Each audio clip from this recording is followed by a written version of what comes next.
Welcome to steno dictation. Dictation 5 second बाद शुरू होगा।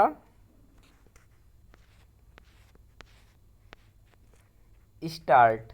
कोलकाता के आरजीकर मेडिकल कॉलेज की प्रशिक्षु महिला डॉक्टर की अस्पताल में ही दुष्कर्म के बाद हत्या पर राष्ट्रपति द्रौपदी मुर्मू ने इन शब्दों में अपनी पीड़ा व्यक्त कर जनता के आक्रोश को ही अभिव्यक्ति दी कि वह इस घटना को लेकर निराश एवं भयभीत हैं और आम लोगों की तरह गुस्से में हैं।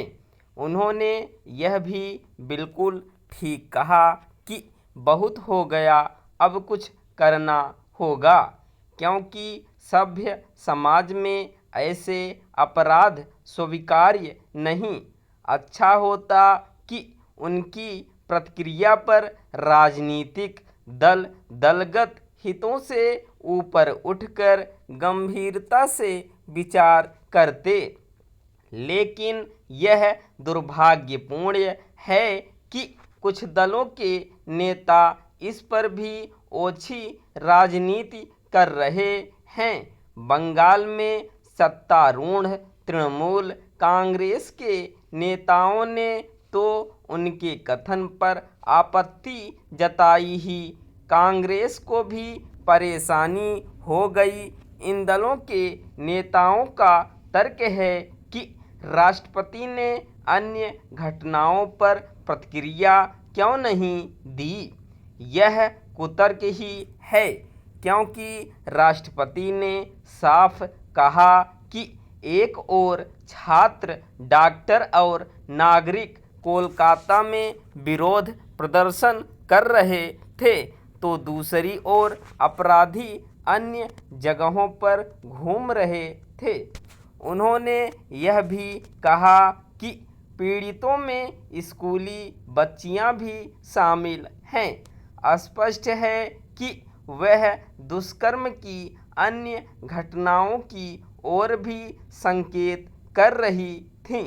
क्या राष्ट्रपति के बयान से असहमत विपक्षी नेता यह चाह रहे हैं कि उन्हें दुष्कर्म की हर घटना का उल्लेख करना चाहिए?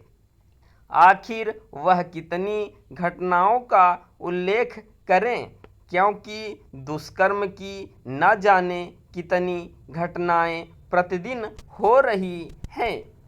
आखिर राष्ट्रपति के कथन पर क्षुद्रता का परिचय दे रहे नेता उनकी यह बात सुनने को क्यों नहीं तैयार कि समाज को ईमानदार एवं निष्पक्ष आत्मनिरीक्षण की जरूरत है और उसे खुद से कुछ कठिन सवाल भी पूछने चाहिए।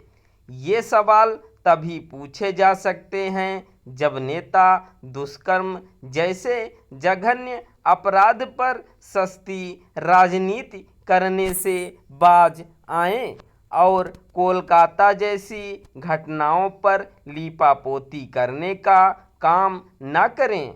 कोलकाता की घटना पर देश इसीलिए गुस्से में है क्योंकि ममता सरकार और उनकी पुलिस ने इस घटना पर लीपापोती करने की कोशिश की। इसी कारण उसे उच्च न्यायालय और सर्वोच्च न्यायालय से फटकार मिली। राजनीतिक दलों को यह समझने की सख्त ज़रूरत है कि सभ्य समाज को शर्मिंदा करने वाली दुष्कर्म की घटनाओं की एक स्वर में निंदा की जानी चाहिए।